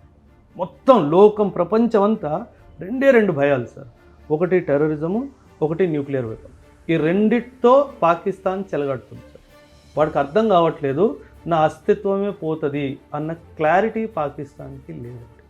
So Pakistan is a rogue state, it is a failed state completely. అసలు మనం దాని గురించి ఆలోచించడం కూడా మనం చేస్తున్న తప్పు. వాడు ఏదో పని చేసినప్పుడల్లా వాడిని గట్టి కొట్టడం, అక్కడతో ఆపేయడం, అంతే. నెక్స్ట్, ఎందుకంటే మన టార్గెట్ ఈజ్ డెవలప్మెంట్ సార్. మనం 2047 కల్లా ఒక డెవలప్డ్ కంట్రీ అవ్వాలి అని మనకు ఒక ఆశయం ఉంది, ఒక లక్ష్యం ఉంది, ఒక దారి ఉంది, దాన్ని మనం ఫాలో అవుతున్నాం. అది వీడు జీర్ణించుకోలేకపోతున్నాడు. అంటే నేను అప్పుడే పుట్టాను, నువ్వు అప్పుడే పుట్టావు, నువ్వు ఎక్కడికో వెళ్ళిపోయావు, నేను ఇంకా అడుక్కు తింటున్నా. అది నీ ప్రాబ్లం. అయితే వాడు జీర్ణించుకోలేకపోతున్నాడు, వీడిని డిస్టర్బ్ చేయాలి. వీడిని డిస్టర్బ్ చేస్తే వీడు డైవర్షన్ డెవలప్మెంట్ నుంచి డిఫెన్స్కి వస్తుంది. అది మనకు తెలుసు. అందుకే మనం ఎక్కువ దాని వెనక వెళ్ళాల్సిన అవసరం మనకి లేదు. ఎప్పుడైనా మన బాడీలో ఒక పుండు ఏర్పడితే దాన్ని అక్కడ వరకు సర్జరీ చేసి తీసి పక్కన పడేయాలి. మరి పాకిస్తాన్ కూడా ఎప్పుడోకప్పుడు చేయాల్సిందే కదా ఇలా. అది ఆ టైం వస్తుంది సార్. ఆ టైం ఖచ్చితంగా వస్తుంది. అది మనమే చేస్తాం. అది ఖచ్చితంగా, అది దేవుడు ప్రాబబ్లీ మన కోసం వదిలిన బాధ్యత అనుకోండి. ఎప్పుడైతే పాకిస్తాన్ ఈ వరల్డ్ మ్యాప్ నుంచి తొలగిపోతుందో అది జరుగుతుంది సార్. మేబీ మీరు నేను ఉన్న టైంలో జరగకపోవచ్చు, బట్ వచ్చే 100-200 సంవత్సరాల్లో ఇది జరుగుతుంది సార్. అండ్ ఖచ్చితంగా ఆ పని భారతదేశమే చేస్తుంది. ఆ బాధ్యత మనకే దేవుడు ఇచ్చాడు సార్. వాళ్ళకు గుణపాఠం నేర్పించాలని, వాళ్ళ అస్తిత్వాన్ని పూర్తిగా చెరిపేయాలి. ఈ బాధ్యత మందే, మనం నిర్వహిస్తాము. కాకపోతే ఓపికగా సహనంగా ప్రస్తుతం ఉన్నాం. రేడియేషన్ లీక్ కాకుండా ఉంటే ఏం జరుగుండేది? మన టార్గెట్ ఏంటి? Me as per your knowledge ఏం జరుగుండేది? ఎన్ని రోజుల పాటు ఈ యుద్ధం కొనసాగుండేది? పాకిస్తాన్కి పూర్తి స్థాయిలో చావు దెబ్బ ఎలా తీసుండేవాళ్ళు? ఒకవేళ న్యూక్లియర్ లీక్ అవ్వలేదు అనుకోండి సార్, ఖచ్చితంగా పిఓకే మీద ఫుల్ ఫ్లెజ్డ్ మిలిటరీ క్యాంపెయిన్ జరిగేది. మనం పిఓకేని స్వాధీనం చేసుకునే వాళ్ళము. అటు బలూచిస్తాన్ వేరైపోయేది, పాకిస్తాన్ మళ్ళీ 2 ముక్కలుగా అయ్యేది. గుణపాఠం: నా వైపు వేలెత్తి చూస్తే వేలు విరిచేస్తాను, నా వైపు కన్నెత్తి చూస్తే గుడ్లు బీకేస్తాను. ఈ గుణపాఠం మనం ఖచ్చితంగా పాకిస్తాన్కి చెప్పేవాళ్ళం సార్. పిఓకి మనకు వచ్చేసేది, అటు బలూచిస్తాన్ పోయేది. ఎన్ని రోజులు? మహా అయితే ఒక 2 నెలలు, మహా అయితే 2 నెలలు. పిఓకే తీసుకోవడానికి ఎక్కువ టైం పట్టదు sir. PoK campaign would be 3 weeks 4 weeks campaign. ఆ కన్సాలిడేషన్ ప్రాసెస్ 2-3 మంత్స్ తీసుకుంటుంది. ఎందుకంటే అక్కడ ఎవరు టెర్రరిస్ట్ ఉండిపోయాడు, ఎవడు సివిలియన్, ఎవరు మన తరపున ఉన్నాడు, ఎవరు వాళ్ళ తరపున ఉన్నాడు, ఈ కన్సాలిడేషన్ ప్రాసెస్ అంటాం సార్. దీన్ని ఈ మాపింగ్ అప్ అంటారు. దీన్ని టెక్నికల్ మిలిటరీ లాంగ్వేజ్లో మాపింగ్ అప్ అంటారు. ఈ mapping up would have taken 3-4 months time. Military campaign 3 వారాలు కూడా పాకిస్తాన్ చాలేదు సార్. ఎందుకు అంటున్నానంటే సార్, ఇప్పుడు చండీగఢ్లో మాకు వాలంటీర్స్ కావాలి అని చెప్పి గవర్నమెంట్ ఒక చిన్న అనౌన్స్మెంట్ చేసింది సార్. వేలల్లో లక్షల్లో యూత్ వచ్చారు సార్. పాకిస్తాను యుద్ధ భూమి వదిలేసి పారిపోయే సైన్యం. నాకు సివిలియన్ ఒరే అవసరం ఉంది నాన్న అంటే తన ప్రాణాలు కూడా లెక్క చేయకుండా నేను వస్తాను అని చెప్పే నా దేశం సార్. సో పాకిస్తాన్ ఆర్మీ మనం ఫుల్ ఫ్లెజ్డ్ ఇంటెన్స్ అటాక్ చేయంగానే వాళ్ళు పారిపోతారు సార్. టాప్ లీడర్షిప్ పారిపోతుంది, కింద వాడు పోరాడతాడు, టాప్ లీడర్షిప్ పారిపోతుంది. ఎందుకు పారిపోతుందంటే వీళ్ళు బాగా డబ్బులు సంపాదించుకున్నారు సార్. పెట్రోల్ పంపులు నడుపుతున్నారు, కమర్షియల్ కాంప్లెక్సెస్ నడుపుతున్నారు, రియల్ ఎస్టేట్ బిజినెస్లో ఉన్నారు, డైపర్లు తయారు చేసుకొని డబ్బులు సంపాదించుకుంటున్నారు. ఇలా ఇవన్నీ ఏదో పనులు పాకిస్తాన్ ఆర్మీ చేస్తుంది సార్. టాప్ లీడర్షిప్ కింద వాళ్ళకి అంతగా పెద్దగా ఏం లాభాలు అందట్లేదు. అయితే ఈ టాప్ లీడర్షిప్ నా దగ్గర డబ్బు ఉంది, నా పిల్లలు అమెరికా, లండన్, కెనడాలో ఉన్నారు, నేను ఎందుకు కావాలి ఇక్కడ? వాడు పారిపోతాడు. ఆ లీడర్షిప్ పారిపోయిన వెంటనే కింద వాళ్ళకి ఏం చేయాలో అర్థం కాదు, వాళ్ళు సరెండర్ చేసేస్తారు. ఇదే కదా జరిగింది బంగ్లాదేశ్లో. 93,000 మంది సరెండర్ ఎందుకు చేశారనుకుంటున్నారు? టాప్ లీడర్షిప్ పారిపోయింది. వీళ్ళు స్పెషల్ ప్లేన్లు తెప్పించుకొని పారిపోయారు సార్. స్పెషల్ ప్లేన్లు తెప్పించుకొని పారిపోయారు వీళ్ళు. అండ్ బికాజ్ మనం ఎయిర్ స్పేస్ క్లోజ్ చేసామని చెప్పేసి వేరే దేశాలకు పారిపోయారు. సో వీళ్ళు పోరాడే సైన్యం కాదు సార్, వీళ్ళు పారిపోయే సైన్యం. కాబట్టి ఖచ్చితంగా పిఓకే మనకి ఈజీగా వచ్చేసేది, అటు బలూచిస్తాన్ వేరైపోయింది. ఇంకొక అనుమానం కూడా కలుగుతుంది సార్. ఇప్పుడు ఇంటర్నేషనల్ న్యూక్లియర్ కంట్రోలింగ్ అథారిటీ కూడా నిన్న ఒక స్టేట్మెంట్ ఇచ్చింది. ఎక్కడా కూడా పాకిస్తాన్లో కిరాణా హిల్స్లో రేడియేషన్ లీక్ కాలేదు అని ఇచ్చింది. అంటే ఇప్పుడు ఇండియా పైచేయి సాధించబోతుంది, పాకిస్తాన్ని పూర్తి స్థాయిలో క్యాప్చర్ చేస్తుందని అమెరికా పాకిస్తాన్ ఆడినటువంటి గేమ్ ఇదొక యాక్టింగ్ డ్రామా అనుకోవచ్చా? అంటే ఇది వితౌట్ ఎనీ ఫ్యాక్ట్స్ కాబట్టి దీన్ని స్పష్టంగా చెప్పడానికి తెలియదు. బట్ ఖచ్చితంగా some information would have been shared with India, authentic information related to nuclear leak. Okay, అంటే వితౌట్ ప్రాపర్ అథెంటిక్ ఇన్ఫర్మేషన్ మనం కూడా ఆగే వాళ్ళం కాదు అని అయితే నాకు కన్ఫర్మేషన్ చేసుకున్న తర్వాతనే మనం యాక్సెప్ట్ చేసి ఉంటాము అని నా అభిప్రాయం సార్. అంటే గ్రౌండ్లో ఏం జరిగిందో నాకు తెలియదు కాబట్టి, బట్ ఖచ్చితంగా మనం ఆ ఇన్పుట్స్ తీసుకున్న తర్వాతనే సరేలేండి అని చెప్పి ఆగుంటాము అని నా అనుమానం. అలాగే ఒక రిటైర్డ్ ఆర్మీ ఆఫీసర్గా మార్నింగ్ మనకు సంబంధించినటువంటి ఎయిర్ చీఫ్స్ అంతా కూడా ప్రెస్ మీట్ పెట్టేటప్పుడు వాళ్ళ ఫేస్లో చాలా గంభీరత్వం కనిపించింది, ఒక విజయం సాధించబోతున్నాం అనేటువంటి ఆ ధైర్యం కనిపించింది. కానీ ఈవినింగ్కి వచ్చేసరికి సీజ్ ఫైర్ విషయంలో మాట్లాడేటప్పుడు అందరూ కూడా నీరసపడిపోయారు. సో ఇదే పరిస్థితి మన బార్డర్లో డైరెక్ట్గా పాకిస్తాన్తో అటాక్ చేసేటువంటి ఆ సోల్జర్స్ కావచ్చు, ఆఫీసర్స్ కావచ్చు, వాళ్ళ ఎమోషన్ ఎలా ఉంటుంది అందరికీ సార్? ఎందుకంటే sir India POK is an unfinished అజెండాలా భావిస్తుంది సార్. అంటే నేను చెయ్యాల్సిన న్యాయం నా దేశానికి ఇంకా చెయ్యలేదు అనే ఒక భావన ప్రతి సోల్జర్లో ఉంది సార్. సో ఒక మంచి అవకాశం చేతులు దాకా వచ్చి రిటర్న్ వెళ్ళిపోయేసరికి ఇంకందరూ మళ్ళీ వీడు జారుకున్నాడు అన్న ఒక ఫీలింగ్లో అందరు ఫేసెస్ డల్ అయిపోయాయి సార్. అదే కాదు సార్, మొత్తం దేశం సార్. వాళ్ళే ఎందుకు, even the entire country, as an individual I could not accept cease fire sir. అంటే మనకి ఇవన్నీ గ్రౌండ్ రియాలిటీస్ ఇప్పుడు తెలుస్తున్నాయి, 2-3 రోజుల్లో తెలుస్తుంది న్యూక్లియర్ ఇదంతా. ఆ రోజు మనకు తెలియదు కదా సార్. మనం కూడా ఏమనుకున్నాము, మళ్ళీ మనం ఎందుకు బ్యాక్ స్టెప్ తీసుకున్నాము. సో ఆబ్వియస్లీ మిలిటరీ, ఎందుకంటే సార్ ఆర్మీ, ఎయిర్ ఫోర్స్, నేవీలో information is shared only on need to know basis. ఎవరికి ఎంత తెలియాలో అంతే తెలుస్తుంది. So only top officials would know why the cease fire would have happened, not everybody sir. So అది మన ఫేస్లో, అందరి ఫేస్లో ఒక డల్నెస్ సడన్గా అది కనిపించేసింది sir. But today we're happy that as we have taken a good decision to go for cease fire. Sir, as a country India does not believe in violence sir. మనం ఎప్పుడు వైలెన్స్ గురించి sir, ఇప్పుడు మాల్దీవ్స్ తీసుకోవాలంటే మనకి ఎంతసేపు sir, అవును, శ్రీలంక తీసుకోవాలంటే మనకి ఎంతసేపు సార్, బంగ్లాదేశ్ సార్. మనం ఆ దేశానికి పురుడు పోసాం సార్. మన కన్న బిడ్డ అది బంగ్లాదేశ్. అందులో ఒక్క ఇంచైనా మనం తీసుకున్నాం సార్? ఒక్క ఇంచ్ లేదు, ఎందుకంటే మనకు ఆ స్వార్థం లేదు sir. So this is wear our country is based on value system. మనం వైలెన్స్ చేసినా we limit it to the need of the war. ఆ వార్ అయిపోయిన వెంటనే back step. So that is what my country. Sir, ఇప్పుడు మీరు ఒక మాట అన్నారు, బంగ్లాదేశ్కి మనమే పురుడు పోసాం మన బిడ్డ అని. కానీ అదే బిడ్డ మన గుండెల మీద తంతుంది. బంగ్లాదేశ్ మనల్ని వ్యతిరేకిస్తుంది, ఏమంటారు సార్? బంగ్లాదేశ్ని మనం చూసుకుంటే కనుక పొలిటికలీ 2 విభాగాలు ఉన్నాయి సార్. ఒకటి అవామీ లీగ్, ఒకటి బంగ్లాదేశ్ నేషనలిస్ట్ పార్టీ. అవామీ లీగ్ షేక్ హసీనా, బంగ్లాదేశ్ నేషనలిస్ట్ పార్టీ ఖాలిదా జియా. ముందు నుంచే, స్టార్టింగ్ నుంచి 1971 నుంచి కూడా ఆ బిఎన్పి ఏదైతే ఉందో బంగ్లాదేశ్ నేషనలిస్ట్ పార్టీ, వాళ్ళు ఎప్పటికీ pro Pakistan.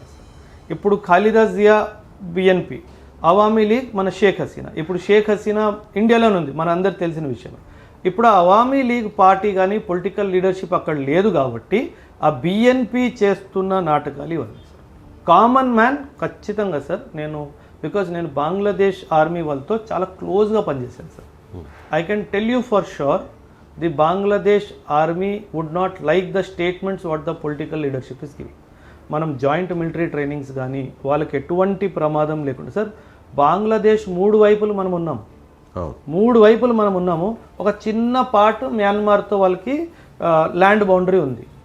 The leadership of military leadership of Bangladesh knows that if India decides within 2-3 months Bangladesh can be physically occupied by India. కాకపోతే వాళ్ళకి ఇంకో విషయం ఏంటి తెలుసు అంటే, మిలిటరీ లీడర్షిప్ ఇస్ డిసిప్లిన్డ్ అనే విషయం కూడా తెలుసు. సో ఖచ్చితంగా అదొక పొలిటికల్ స్టేట్మెంటే తప్పితే అక్కడ పాపులేషన్ కానీ అక్కడ మిలిటరీ లీడర్షిప్ కానీ ఆ స్టేట్మెంట్స్కి ఎటువంటి సపోర్ట్ ఇవ్వదు అని నా అనుమానం సార్. ఇది కానీ హిందువుల్ని చంపేస్తున్నారు, దారుణంగా వేధిస్తున్నారు, దాడులు చేస్తున్నారు ఇదే బంగ్లాదేశ్లో. Power flows from political leadership sir. ఆ పొలిటికల్ లీడర్షిప్ యాంటీ హిందూ ఎప్పుడైతే క్లోజర్ టు పవర్ వెళ్తుందో ఇవన్నీ కామన్ సార్ బంగ్లాదేశ్లో. అసలు బంగ్లాదేశ్ పుట్టిందే ఆ వల్ల sir, that persecution of Hindu minority in Bangladesh. కాకపోతే మళ్ళీ వీళ్ళు బిఎన్పి వాళ్ళు ముందుకు వస్తున్నారు. మన షేక్ హసీనా ఇండియాకి వచ్చేసింది, అక్కడ అవామీ లీగ్ ప్రెజెన్స్ పోయింది కాబట్టి మీరు మళ్ళీ వీళ్ళు ఆ యాంటీ హిందూ అజెండా ఏదైతే ఉందో మళ్ళీ తీసుకొచ్చేస్తారు. మీరు అన్నది వాస్తవం సార్, అది కరెక్టే సార్. మిగిలిన ఇతర దేశాల డిఫెన్స్ సిస్టమ్కి, మన డిఫెన్స్ సిస్టమ్కి, ముఖ్యంగా మన సోల్జర్స్కి, మన వాళ్ళు చాలా ధైర్యంగా ఉంటారు. అది ఎలాంటి కష్టమైనా ఎలాంటి నష్టమైనా కూడా ప్రాణాలు పోయినా పర్వాలేదని డిసైడ్ అవుతారు అంటారు, నిజమేనా? 100% సార్. ఇప్పుడు మీరు కార్గిల్ యుద్ధమే తీసుకోండి, 1971 వార్ తీసుకోండి, 1965 వార్ తీసుకోండి, 1947 వార్ తీసుకోండి. ఏ వారు పాకిస్తాన్ వాడు మన మీద గెలవలేదు సార్. ఎందుకు గెలవలేదంటే at least 47, 65, 71 capacity of both the countries was same. Military technology కానీ ఎకానమీ కానీ ఆల్మోస్ట్ సేమ్. మనం ఎందుకు గెలిచాం కాబట్టి military leadership sir, discipline, training, ఆ జీల్. ఇప్పుడు వరల్డ్లో ఒక కాంపిటీషన్ జరుగుతుంది సార్, ఆర్మీ వాళ్ళలో కాంపిటీషన్ ఉంటుంది. దాన్ని కేంబ్రియన్ పెట్రోల్ అంటారు. చాలామందికి తెలియదేమో, మీ ప్రేక్షకులు కూడా ఫస్ట్ లాస్ట్ 2023లో ఈ కాంపిటీషన్ జరిగింది సార్. 135 కంట్రీలు పార్టిసిపేట్ చేశాయి sir. 135 countries participated in the Cambrian petrol competition. India గెలిచింది సార్. అంటే I have the best fighting soldier with my country sir. So నన్ను పాకిస్తాన్తో కంపేర్ చేయడం అన్నది కొంచెం మూర్ఖత్వం సార్. అంటే నేను నా సైనికుడిని అవమానించుకున్న type. So this is where I'm great sir. So because sir 35 Gorkha, if I remember the name of the regiment, 35 Gorkha rifles, excellent. 2021లో మళ్ళీ 4-5 Gorkha rifles. మన దగ్గర సోల్జర్స్ ఎలా ఉన్నారంటే సార్, వాడికి 16 బుల్లెట్లు తగిలినా వాడు దూసుకుంటూ వెళ్ళిపోతాడు. ఎందుకంటే ఒక డివైన్ బ్లెస్సింగ్ ఉంది సార్, ఒక దేవుని ఆశీర్వాదం మన ఒక కంట్రీలో ప్రతి ఒక్క సోల్జర్ మీద ఉంది sir. So that is where దేవుడు మన సైడ్ ఉన్నాడు సార్. మనల్ని ఎవ్వడు ఓడించలేడు సార్. ఎందుకంటే ఆ స్పిరిట్ ఆఫ్ సాక్రిఫైస్ మన ఆర్మీలో ఉన్నట్టు పాకిస్తాన్ ఆర్మీలో దరిదాపుల్లో కూడా లేదు. మన తెలుగు వ్యక్తి మురళీ నాయక్ ఇదే వారిలో చనిపోయారు, ఆయన గురించి ఏమంటారు? వాళ్ళ పేరెంట్స్తో ఒకసారి మాట్లాడడం జరిగిందండి.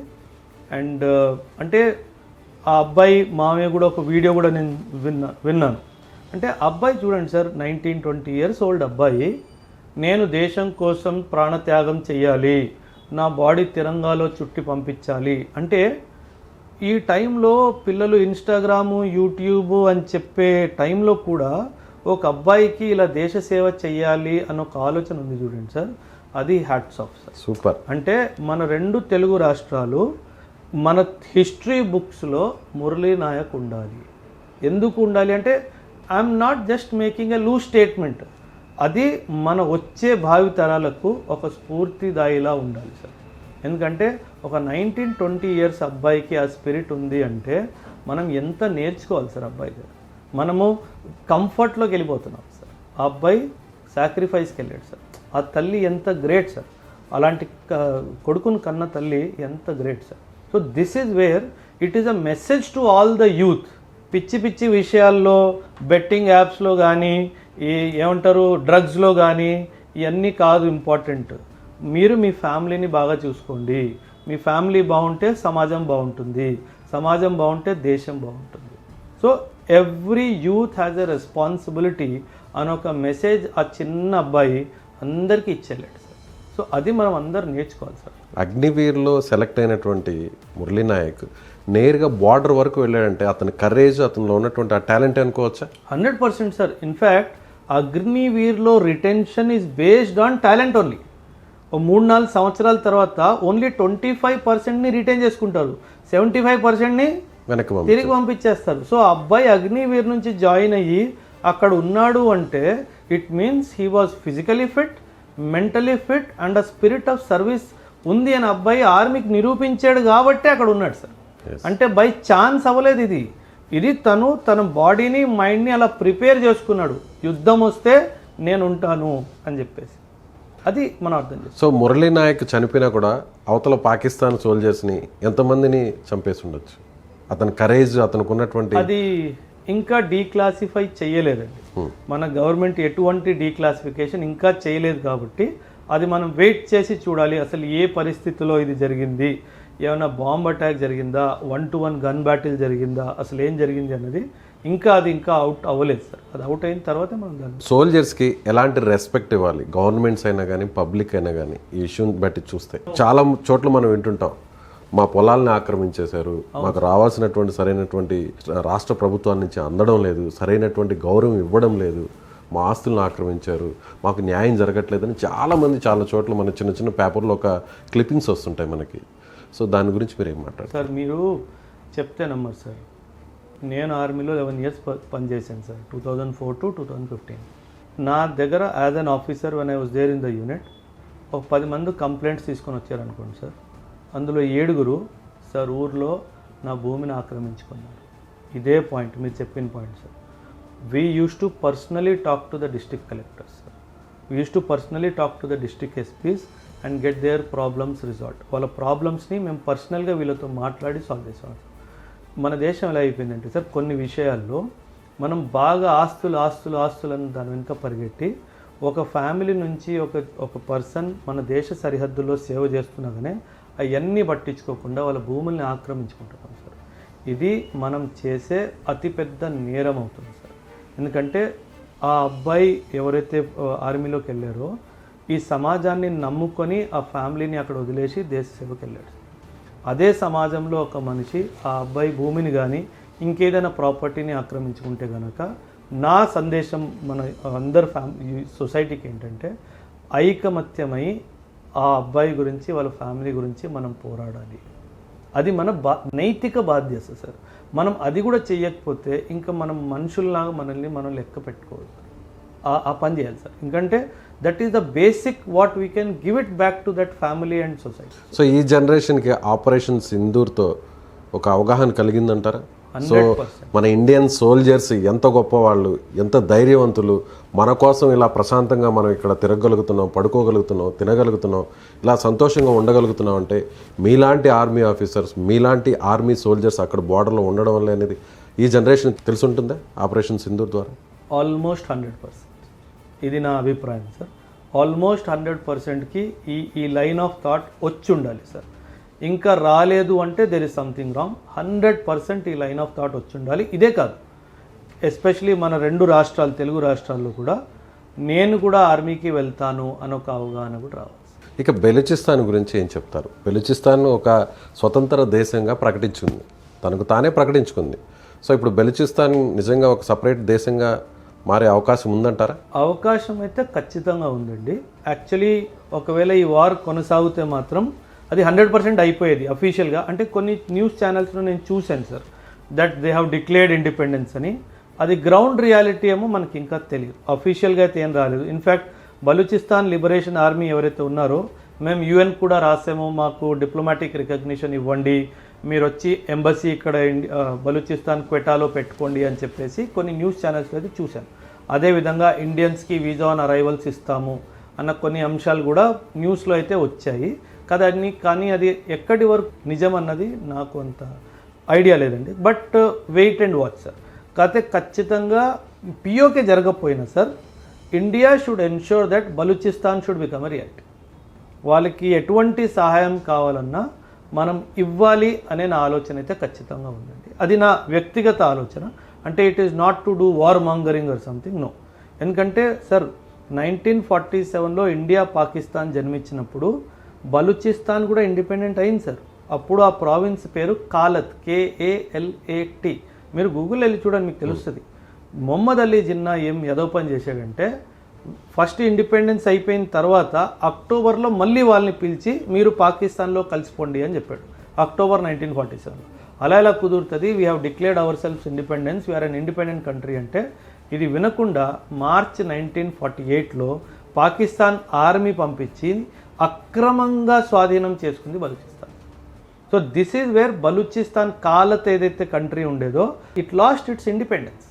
అంటే వీళ్ళు పాకిస్తాన్ వాళ్ళు చేసింది ఏదో పని, పిఓకే ఒకటే కాదు, బలూచిస్తాన్లో కూడా వీళ్ళు చేసింది ఏదో పని. అక్కడ వాళ్ళని కూడా మోసం చేశారు. 100% సార్. పాకిస్తాన్ = మోసం, మోసం = పాకిస్తాన్. ఇది మనం గుర్తుపెట్టుకోవాలి. ఎందుకంటే వీళ్ళు అదొక్కటే కాదు సార్, పోనీ స్వాధీనం చేసుకున్నారు, ఓకే, పోనీ అక్కడ డెవలప్మెంట్ చేశారా అంటే నయా పైసా డెవలప్మెంట్ బలూచిస్తాన్లో గత 70 సంవత్సరాల్లో జరగలేదు సార్. ఎందుకు అంటే దాన్ని ఒక కాలనీలా వాడుకుంటున్నాడు సార్ పాకిస్తానుడు. అక్కడ gold, silver, mineral resources, diamonds ఇవన్నీ ఎక్స్ట్రాక్ట్ చేస్తున్నాడు. ఎవరితో కలిసి? చైనాతో కలిసి. అండ్ వాళ్ళకి ఏమి ఇచ్చాడు? ఏమీ లేదు. మీరు బలూచిస్తాన్ చూస్తే ఎడార్లాగా ఉంది. అంటే అక్కడ గోల్డ్, కాపర్, డైమండ్ ఇవన్నీ దొరుకుతున్నాయి అంటే అక్కడ ఎంత డెవలప్మెంట్ రావాలి సార్. అంటే బలూచిస్తాన్ లిబరేషన్ ఆర్మీ ఎందుకు పోరాడుతుందంటే, పోనీ నువ్వు నన్ను తీసుకున్నావు లోపల, పోనీ నాకు బాగు చేసావంటే అది లేదు. అండ్ ఇట్ ఈస్ టిపికలీ ఒక కాలనీలా వాడుకుంటుంది సార్. అంటే ఎలా బ్రిటిషర్స్ మన మీద సో అదే విధానంగా పాకిస్తాన్ బలూచిస్తాన్ని ఒక కాలనీలా వాడుకుంటుంది, ఒక బానిసలాగానే. The way the army, Pakistan army treats the Baloch common man, అసలు దానికి లెక్కలేదు సార్. వాళ్ళు చేస్తున్న నేరాలు, వాళ్ళు చేస్తున్న ఘోరాలు దానికి అసలు లెక్కనే లేదు. సో ఖచ్చితంగా బలూచిస్తాన్ వాడికి ఇండిపెండెన్స్ ఇప్పించే బాధ్యత మనందరిది సార్, మనందరిది. యాజ్ ఎ కంట్రీ నేను అంటున్నాను. ఖచ్చితంగా మనం పిఓకే అప్పుడే జరిగినా జరగకపోయినా ఇది మాత్రం ఖచ్చితంగా జరగదు. కానీ అక్కడ గ్వాదర్ పోర్ట్ చైనా కంట్రోల్లో ఉంది. చైనా ఇప్పటికే ఎకనామిక్ కారిడార్ను కూడా బలూచిస్తాన్ మీదుగా వేసుకుంది. అది సాధ్యపడుతుంది? కావాలని చేశారు. ఎందుకు చేశారు? థర్డ్ కంట్రీ ఇన్వాల్వ్మెంట్ అయిపోతుంది. అయితే యుద్ధానికి వెళ్ళినప్పుడు, పాకిస్తాన్ మీద యుద్ధంకి వెళ్ళినప్పుడు అది చైనా మీద కూడా యుద్ధం చేసినట్టు అవుతుంది కదా. చైనా వాడు మధ్య వస్తాడు కాబట్టి అందుకే గోదావరి నుంచి తీసింది. కరాచీ నుంచి ఇలా, ఎందుకంటే ఇది చేయాలి, ఇది చేస్తేనే ఫ్యూచర్లో బలూచిస్తాన్ మన దగ్గర ఉంటుంది అన్న క్లారిటీ ఉంది కాబట్టే వాళ్ళు చేసిన అది. సో ఇప్పటికైనా కానీ బలూచిస్తాన్ ఒక స్వతంత్ర దేశంగా అయితే మారడం ఖాయం. ఖాయం అండ్ జరగాలి, అందులో మన పాత్ర ఉండాలి. సో భవిష్యత్తులో ఉంటుంది. 100%. ఇక టర్కీ విషయానికి వద్దాం. టర్కీ నా బ్రదర్ కంట్రీ పాకిస్తాన్ అని పదే పదే చెప్తుంది. మనం ఇదే టర్కీలో భూకంపం వస్తే 100 కోట్ల రూపాయల సామాగ్రిని పంపించాం, సిస్టమ్ పంపించాం, ఇక్కడి నుంచి ఒక టీంని పంపించాం. కనీసం విశ్వాసం లేకుండా టర్కీ ఇదే పాకిస్తాన్కి డ్రోన్స్ని ఇచ్చింది, ఒక వార్షిప్ని పంపించింది, తనకు సంబంధించినటువంటి మనుషుల్ని, ఆర్మీ పర్సన్స్ని పంపించింది. ఏం చేయాలి టర్కీని మనం? బాయ్కాట్ టర్కీ అని ఒక క్యాంపెయిన్ నడుస్తుంది సార్. మనం అందరం ఖచ్చితంగా దాన్ని సపోర్ట్ చేయాలి. టర్కీ సంబంధించిన ఏ బిజినెస్ ఇండియాలో జరగడానికి వీలేదు. అండ్ టర్కీకి మనం ఇండియన్స్ యాజ్ ఎ టూరిస్ట్ వెళ్ళకూడదు sir. Turkey is earning lot of revenue from Indians who are going to Turkey for vacations. So అది మనం ఖచ్చితంగా ఆపేయాలి సార్. 2. మూడవది సార్, ఫస్ట్ క్వశ్చన్ ఏంటంటే ఎందుకు టర్కీ పాకిస్తాన్ని అంతలా సపోర్ట్ చేస్తుంది? దానికి కారణం ఒక్కటే సార్. టర్కీ మీకు హిస్టరీ, మెడివల్ హిస్టరీ తెలిస్తే కనుక ఓటోమన్ ఎంపైర్ అని ఉండేది సార్. ఓటోమన్ సామ్రాజ్యం అని చెప్పేసి ఉండేది. ఓటోమన్ సామ్రాజ్యం ఈరోజు ఉన్న టర్కీకి సెంటర్ సార్. వీళ్ళకు ఒక కోరిక ఏముందంటే, ఏ విధంగా అయితే మెడివల్ టైమ్స్లో మన ఓటోమన్ సామ్రాజ్యం ఏషియాలో, ఈస్టర్న్ యూరోప్లో ఎస్టాబ్లిష్ చేసుకున్నామో మళ్ళీ ఇంకోసారి దాన్ని ఎస్టాబ్లిష్ చేయాలి అని చెప్పి కోరిక టర్కీకి ఉంది సార్. అంటే ఓటమన్ సామ్రాజ్యం అంటే ఇస్లామిక్ కంట్రీస్, ఇస్లామిక్ కంట్రీస్ సామ్రాజ్యం మళ్ళీ తిరిగి రావాలి. ఈ భూభాగం మీద, యూరోప్, ఏషియా మీద ఓన్లీ ఇస్లామే ఉండాలి, ఇంకొక రిలీజన్ ఉండకూడదు అని ఒక ఆలోచన టర్కీ సార్. మీరు గమనిస్తే కనుక Pakistan is the only Islamic country in the world that has nuclear weapons. So టర్కీకి ఇన్ ఫ్యూచర్ ఈ న్యూక్లియర్ వెపన్స్ అవసరం పడవచ్చు. సో వీడికి పాకిస్తాన్తో ఫ్యూచర్లో అవసరము రావచ్చు కాబట్టే వీడికి పాకిస్తాన్ మీద ప్రేమ ఉంది. అదర్వైజ్ టర్కీకి నయా పైసా కూడా పాకిస్తాన్ మీద ప్రేమ లేదు. ఇంకో విషయం చెప్తాను. The entire middle eastern countries do not consider Asian Muslims as pure Muslims. అసలు వాళ్ళు పాకిస్తాన్ కానీ, ఇండియా కానీ, ఇక్కడ ఉన్న ముస్లిమ్స్ని కానీ అసలు మీరు ప్యూర్ ముస్లిమ్సే కాదు. ఎందుకలా? They say you are all converted. Pure Muslims మేము మిడిల్ ఈస్టర్న్ కంట్రీస్, మా వాళ్ళు అక్కడికి వచ్చారు, మీ మీద రాజ్యం చేశారు కాబట్టి మీరు అయ్యారు. They use a word sir ఈరోజు కూడా, ముహాజిర్ అంటే you are a converted, you are not pure Islamic people. అలాంటి వాడు కూడా పాకిస్తాన్ సపోర్ట్ చేస్తున్నాడంటే నీ దగ్గర న్యూక్లియర్ వెపన్ ఉంది కాబట్టే. ఈ విషయం పాకిస్తాన్ కూడా తెలుసు సార్. ఈరోజు బ్రదర్ గిరిధర్ అని మాట్లాడుతున్నాడు తప్పితే అది లోపల నుంచి వచ్చిన వాయిస్ కాదు సార్, వాడు అవసరాన్ని బట్టి వచ్చిన వాయిస్ అంతే. టర్కీకి పాకిస్తాన్తో ఎటువంటి ప్రేమ లేదు. నేను ఇంకో విషయం చెప్తాను మీకు. పాకిస్తాన్కి పిఓకేలో ఉన్న ముస్లిమ్స్తో ఎటువంటి ప్రేమ లేదు. పాకిస్తాన్కి పిఓకే కావాలి, పిఓకేలో ఉన్న ముస్లిమ్స్కి వాళ్ళకి సంబంధం లేదు. పాకిస్తాన్కి చైనాకి డైరెక్ట్ ల్యాండ్ రూట్ రావాలి అంటే వాళ్ళ దగ్గర పిఓకే ఉండాలి, అందుకే వాళ్ళకి ఇంట్రెస్ట్ ఉంది. పాకిస్తాన్కి ఇండియాలో ముస్లిమ్స్తో కానీ, పిఓకేలో ఉన్న ముస్లిమ్స్తో కానీ ఎటువంటి ప్రేమ భావం జీరో కాదు, మైనస్ కూడా లేదు. ఇది మనం అందరం అర్థం చేసుకోవాలి. సో ఇక్కడున్న ముస్లిమ్స్లో కూడా ఒక తెగింపు వచ్చింది అనుకోవచ్చా? 100% సార్. సార్ పహల్గామ్ జరిగిందే మన కంట్రీలో కమ్యూనల్ వైలెన్స్ తీసుకురావాలి, మత భేదాలు పుట్టించాలి అన్న ఉద్దేశంతో. ఇది 22 ఏప్రిల్ రోజు జరిగిన సంఘటన పహల్గామ్ ఇన్సిడెంట్. ఆ రోజు ఈ రోజు ఒక్క ఇన్సిడెంట్ అయినా జరిగిందా సార్? లేదు. అంటే this is the beauty of my country. నువ్వు నన్ను ఎక్కడైతే డిస్టర్బ్ చేయాలనుకుంటున్నావో అది నువ్వు సాధించలేవు. ఇది ఈ మెసేజ్ మనం వరల్డ్ సార్. మన country is such a fantastic country, unity in diversity. మీరు హిందూ, నేను సిక్, ఇంటర్వ్యూ తీసుకున్నారు కదా. మనం ఏమన్నా రిలీజియన్ చూసుకున్నామా? లేదు. నా ఆర్మీ బ్యాక్గ్రౌండ్ చూసి మీరు వచ్చారు, అంతే కదా సార్. అంటే మీరు దేశం కోసం సేవ చేశారు, నేను దేశం కోసం సేవ చేశాను అన్న ఒక్క ఉద్దేశంతోనే మీరు నా దగ్గర ఇంటర్వ్యూకి వచ్చారు. అంటే ఈయన సిక్ అబ్బాయి, నేను వీడి దగ్గరికి ఎందుకు వెళ్ళాలి అనే ఆలోచన మీకు దూరంలో కూడా రాలేదు. అసలు లేదు. ఎందుకు రాలేదంటే అది మన ఆచారం సార్, అది మన కల్చర్. దట్ ఇదే కదా పాకిస్తాన్కి టచ్ అవుతుంది, వాళ్ళకి నచ్చంది. 19th 18th ఏప్రిల్ రోజు పాకిస్తాన్ చీఫ్ అదేగా చెప్పాడు, Hindus and Muslims cannot live together. ఒరే వెదవా వచ్చి చూడు, maybe my driver is a Hindu, maybe my colleague is a Muslim, maybe my boss is a Muslim. So వీళ్ళకి ఇవన్నీ అర్థం కావండి. సో వీళ్ళు ఏంటంటే ఎలాగోలాగా విషయం కలపాలా, జనాలు కొట్టుకొని చావాలా, రాక్షస ఆనందం మనం పొందాలి, ఇది వాళ్ళ ఉద్దేశం. ఇప్పుడు సింధు జలాల ఒప్పందాన్ని ఇక తిరిగి మళ్ళీ దాన్ని పునఃసమీక్షించే అవకాశం లేదంటారా? మళ్ళీ ఇక వాటర్ ఇచ్చే పరిస్థితి లేదంటారా పాకిస్తాన్? 100% లేదు, 100% ఇవ్వకు. Already Punjab, Chandigarh, Haryana, Uttarakhand water deficit స్టేట్స్గా డిక్లేర్ అయిపోయాయి. పంజాబ్లో అండర్ గ్రౌండ్ వాటర్ 1 కిలోమీటర్ కిందికి వెళ్ళిపోయింది. ఇదే టైము మన స్టేట్స్కి వాటర్ అందించాలా, వాళ్ళకి ఎందుకు ఇవ్వాలి సార్ మనము? పోనీ వాళ్ళు మంచిగా ఉన్నారంటే ఇచ్చామంటే అర్థం ఉంది. 1960 నుంచి 2025 65 సంవత్సరాలు సార్ 81% వాళ్ళకి ఇచ్చాం సార్, 20% మన దగ్గర ఉంచుకున్నాము. అండ్ మనం ఇంతలా వాళ్ళ గురించి ఆలోచిస్తుంటే ఇదే వాళ్ళు తిరిగి మనకు చేసేది. ఇప్పుడైనా బుద్ధి చెప్పాలి కదా సార్, ఇప్పుడు చెప్పతే ఇంకెప్పుడు చెప్తాం? అది ఖచ్చితంగా వాళ్ళకి దెబ్బ కొట్టాల్సింది సార్. వాళ్ళ అర్హతులు, ఈ ట్రీట్మెంట్కి వాళ్ళు అర్హతులు. ఇప్పుడు కాళ్ళబేరానికి వచ్చి రిక్వెస్ట్ చేస్తుంది, వాటర్ని రిలీజ్ చేయండి, ఆ ఒప్పందాన్ని కంటిన్యూ చేయండి అని చెప్పి పాకిస్తాన్ కోరుతుంది. సో దీని మీద ఏమన్నా ఆలోచన చేసే అవకాశం ఉందా మన గవర్నమెంట్ ఆఫ్ ఇండియా? మోదీ గారి ప్లేస్లో నేనుంటే మాత్రం ఖచ్చితంగా ఇచ్చేయగలిగాను. బికాస్ ఇది వ్యక్తిగత నిర్ణయం కాదండి, as a country will take the decision. Maybe కొంచెం రిలాక్సేషన్ ఇవ్వచ్చేమో, మరీ వచ్చి కాళ్ళ మీద పడిపోతే. ఎందుకంటే again we're driven by value system.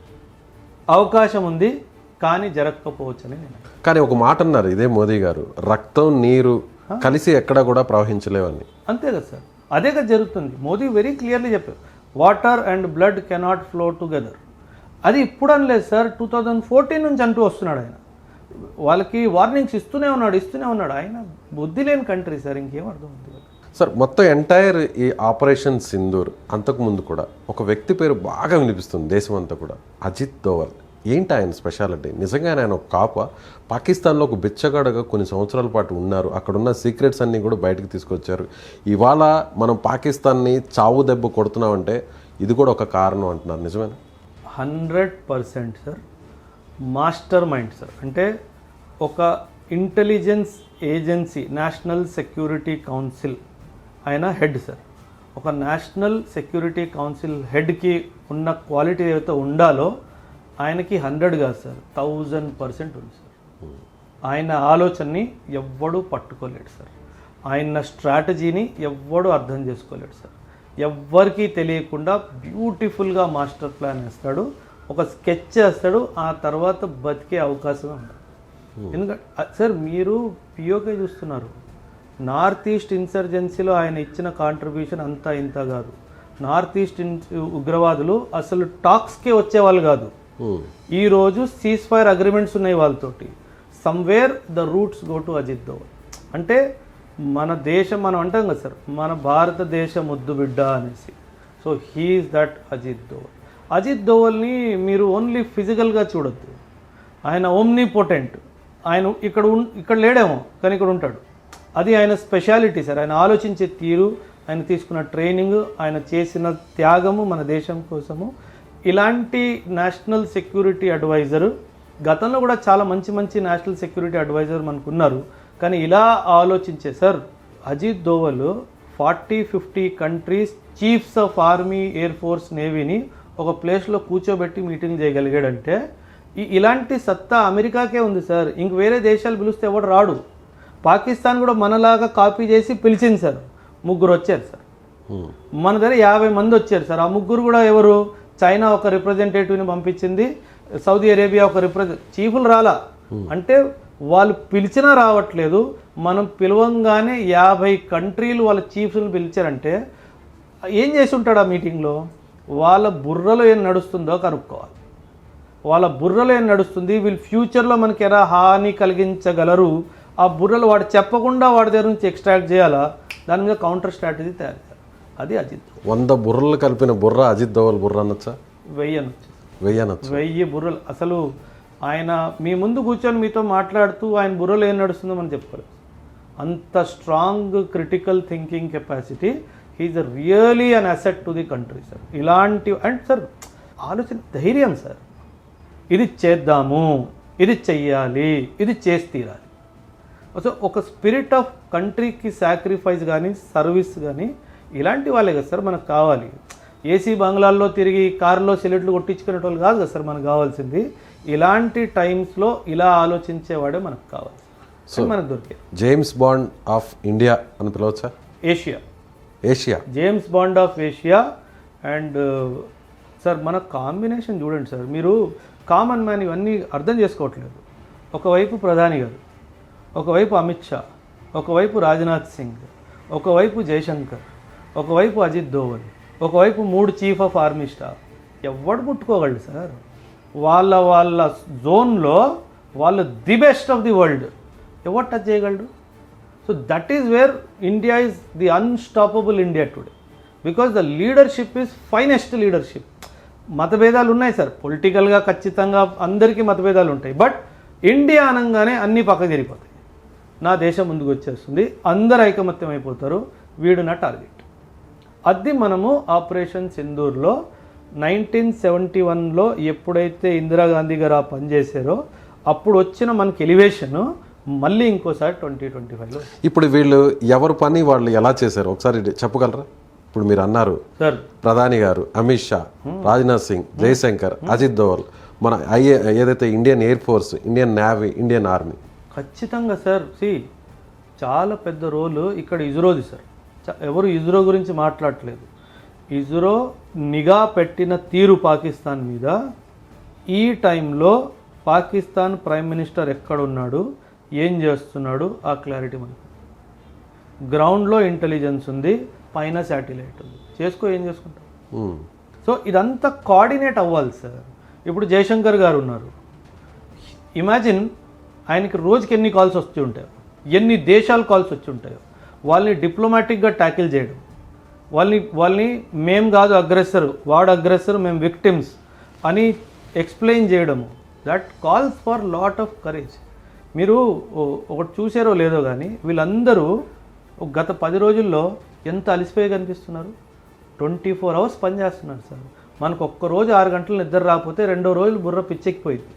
వీళ్ళు గత 10-15 రోజుల నుంచి నాన్ స్టాప్గా ఆలోచిస్తున్నారు, పనులు చేస్తున్నారు. సో వాళ్ళకి డివైన్ బ్లెస్సింగ్ వచ్చేస్తుంది సార్. ఆ కోఆర్డినేషన్ సార్, ఇది వార్ టైం కోఆర్డినేషన్ కాదు, ఇది peace time coordination, war time output. Peace time కూడా బ్యూటిఫుల్ కోఆర్డినేషన్ సార్. పాకిస్తాన్లో పొలిటికల్, ఆర్మీ, ఐఎస్ఐ 0 కోఆర్డినేషన్. నా ప్రధాని మీటింగ్ పిలిస్తే 5 నిమిషాల్లో అందరు కుర్చీ మీద కూర్చొని ఉంటారు, చెప్పండి సార్ అంటారు. ఇది పాకిస్తాన్లో ఈరోజు కాదు, 1947 తర్వాత ఎప్పుడు జరగలేదు. ఎందుకంటే వాళ్ళకి ఐకమత్యమే లేదు సార్. సో మనము సార్ పాకిస్తాన్ నుంచి మనకి నయా పైసా భయం లేదు సార్.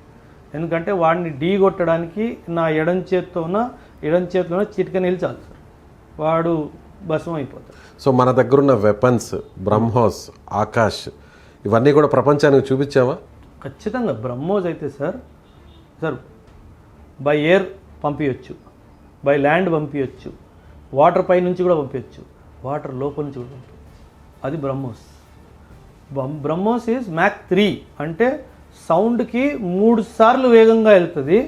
ఓన్లీ 1 or 2 కంట్రీస్ దగ్గర దీన్ని క్యాచ్ చేసే రడార్స్ ఉన్నాయి, ఎవరి దగ్గర లేవు ఆ radars. Mach 3 in future BrahMos 2.0 5 Mach స్పీడ్తో రాబోతుంది, సూపర్ సానిక్ స్పీడ్. అసలు ఇది లాంచ్ ఎప్పుడైందా, అక్కడికి వెళ్ళి ఎప్పుడు చంపేసిందా ఎవరికి తెలియదు. సో జస్ట్ ఇమాజిన్ 11 టార్గెట్స్లో మనం ఫైర్ చేసే మిజైల్స్ ఎవడైనా పట్టుకోగలిగాడా, ఎవడైనా ఆపగలిగాడా? పాకిస్తాన్ నుంచి ఒక్క మిజైల్ మన భూమి మీద అసలు రాగలిగిందా? లేదు. అది బ్రహ్మోస్. 98లో రష్యా, ఇండియా కలిసి డిజైన్ చేసిన missile sir. Russia is very famous in thrust engines, we're very good in navigation. So వాళ్ళ థ్రస్ట్ ఇంజిన్స్, మన నావిగేషన్ ఇంజనీరింగ్ డిజైన్ కలిస్తే పుట్టింది బ్రహ్మోస్ సార్. దాన్ని ఎవ్వడూ ఆపలేడు. BrahMos is going to be the future weapon of the world. India కాదు, future weapon of the world. ఫిలిప్పీన్స్కి already ఇచ్చాం. Philippines navy is using India's BrahMos. 6 countries are in lineup to asking for BrahMos from us. So discussions ఇప్పుడు ఇది జరిగిన success ఖచ్చితంగా ఉంటుంది. Yes, Y100 కూడా ready అవుతుంది, సో రష్యా కూడా ముందుకు వచ్చింది అని అంటున్నారు. సో S-500 వస్తే ఇంకా అవసరం ఏ దేశము మనల్ని ఏం చేయలేదు అనుకోవచ్చు, అమెరికా, చైనా. అసలు అవసరమే లేదు sir. 400 is more than 400 kilometres range, అది పసిగట్టగలదు. 600 కిలోమీటర్స్ టార్గెట్ చేయగలదు. 400 kilometres 400 kilometres aerial distance is long distance sir. అవసరం లేదు, వస్తే ఇంకా మంచిది. So but we don't need it sir. మనకు అవసరం లేదు అని నేను అంటాను. పాకిస్తాన్ విడితే అంత లేదు సార్. మనం ఆఫ్ఘనిస్తాన్కి వెళ్ళిపోతాం 600లో, అవసరం లేదు. ఇప్పుడు F-16ని అమెరికాకి సంబంధించిన ఫైటర్ జెట్ చాలా సూపర్ సోనిక్ ఫైటర్ జెట్ అంటారు, దాన్ని కూల్చేసామని చెప్తున్నారు. అలాగే ఏదైతే చైనాకి సంబంధించిన ఎయిర్ డిఫెన్స్ సిస్టమ్ ఉంది దాన్ని కొలాప్స్ చేసాం. సో ఒక రకంగా మనం పాకిస్తాన్ని చావు దెబ్బ కొట్టడంతో పాటు అటు అమెరికాని, చైనాని, సో మిమ్మల్ని కూడా ఏం చేయడానికైనా కూడా మా దగ్గర ఉన్నటువంటి వెపన్స్ చాలా పవర్ఫుల్ అని చెప్పామా? వెపన్స్ పక్కన పెడితే సార్, నేను మీకు ఒక మంచి పదునైన కత్తిస్తాను సార్, కానీ మీకు అది వాడడం రాదు. ఎస్. ఏమైందంటే F-16 one of the most potent fighter air craft in the world today sir. 4th 5th generation air craft అది. దాన్ని MiG 3rd generation air craft కొట్టింది అంటే ఆ పైలట్ పనికిరాని ఏదో అని క్లారిటీ సార్. డ్రైవర్ కరెక్ట్ అయినడు కాదు అసలు వాళ్ళు సార్ ట్రైనింగ్ లేదు, ప్రొఫెషనలిజం లేదు. కాకపోతే Pakistan air force is very professional, కాదని నేను అనట్లేదు. కాకపోతే ఈ బ్యాటిల్ సినారియోలో వాళ్ళ ప్రొఫెషనలిజం చూపించలేకపోతుంది, ఆ కరేజ్ లేదు. లేదు, ఎందుకంటే కరెక్ట్ ఉన్నారు. That is wear the problem is coming sir. JF-17 thunderbolt is a very potent air craft of China, కానీ వీళ్ళకి వాడడం రావడం. So this is wear the problem is coming. దాన్ని కూడా కూల్చేసాం 100% సార్. ఇండియా ముందుకి ఏదొచ్చినా ధ్వంసం అవ్వాల్సిందే, ఎందుకంటే ధర్మం నా వైపు ఉంది, ధైర్యం నా వైపే ఉంది, ఎవ్వడు మనల్ని టచ్. సో ఈ ఆపరేషన్ సింధూర్ ద్వారా మన దగ్గర వెపన్స్ కొనడానికి ఇక వేరే దేశాలన్నీ కూడా క్యూ కడతాయా? కడతాయేమో, కానీ మన ఉద్దేశం అది కాదు. మన ఉద్దేశం వెపన్స్లో పెద్ద గొప్ప వెపన్స్ ఎక్స్పోర్టింగ్ కంట్రీ అవ్వాలి అన్న ఉద్దేశం మనకి. మనం పీస్, మనం ఎప్పుడు అయినా సరే పీస్ గురించే మాట్లాడతాం. మనం ఎప్పుడైనా సరే వాల్యూ సిస్టమ్ గురించే మాట్లాడతాం. కాబట్టి వస్తే ఇస్తాం, ఇవ్వము అని అనట్లేదు. దాంట్లో కూడా చాలా స్ట్రాటజిక్ క్యాల్కులేషన్స్ ఉంటాయి. ఎవరికి ఇవ్వాలా, ఎవరికి ఇవ్వద్దా, ఇవన్నీ క్యాల్కులేషన్స్ ఉంటాయి. అవన్నీ చూసుకున్న తర్వాత ఇస్తాం. కానీ మన ఉద్దేశము ఇలాంటి వెపన్స్ ప్రొడ్యూస్ చేయాలా, భారీ ఎత్తులో అమెరికాలో మనం కూడా ఎక్స్పోర్ట్ చేయాలా, అంత ఉద్దేశం మనకి లేదు. సో ఉబరాయ్ గారు, మీ ఇన్స్టిట్యూషన్ గురించి, మీరు ఒక అకాడమిక్ ఇన్ఛార్జ్గా ఉన్నారు. So Ekam IAS academic centre, దాని గురించి ఏం చెప్తారు? Sir simple sir. Ekam IAS అకాడమీలో మేము ముఖ్యంగా UPSC ఎగ్జామ్కి ప్రిపేర్ అయ్యే పిల్లల్ని తయారు చేస్తున్నారు సార్.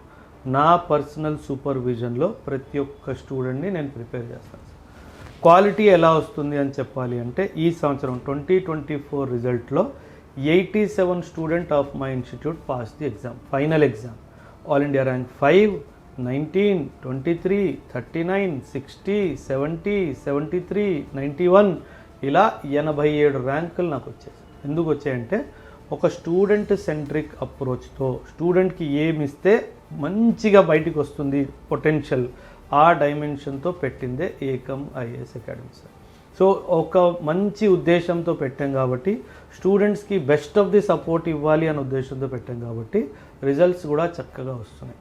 నెక్స్ట్ ఇయర్ ఖచ్చితంగా 100+ ఇస్తాను. నాకు ఒక కోరిక ఉంది సార్. ఈ కోరిక ఏంటంటే, ఒక ఎగ్జామ్లో అది 27 అవ్వచ్చు, 2028 అవ్వచ్చు, 29 అవ్వచ్చు, 1, 2, 3 ఆల్ ఇండియా 1, 2, 3 ర్యాంక్ నా తెలుగు రాష్ట్రాల నుంచి రావాలి. ఇది నాకు ఒక కోరిక ఉంది సార్. ఆ కోరిక ఉన్నంత వరకు నేను పట్టు వదిలేదే లేదు సార్. 1, 2, 3 అది వేరే ఇన్స్టిట్యూట్ కూడా వచ్చు, పర్వాలేదు, నా ఇన్స్టిట్యూట్ నుంచి అని నేను అనట్లేదు. కాకపోతే ఖచ్చితంగా ఈ తెలుగు రాష్ట్రాల నుంచి 1, 2, 3 రావాలి. ఎందుకంటే మన పిల్లలు కూడా చెయ్యగలరు, వాళ్ళకి చేసే సత్తా ఉంది అని చెప్పి మొత్తం భారతదేశానికి ఇప్పుడు IT అనగానే ఏపీ, తెలంగాణ ఏపీ, బెంగళూరు అని వస్తుంది సార్. అదేవిధంగా UPSC అనగానే తెలంగాణ అండ్ ఆంధ్ర అని రావాలి. ఇది నా dream sir. Right sir, thank you. Right sir, thank you very much sir.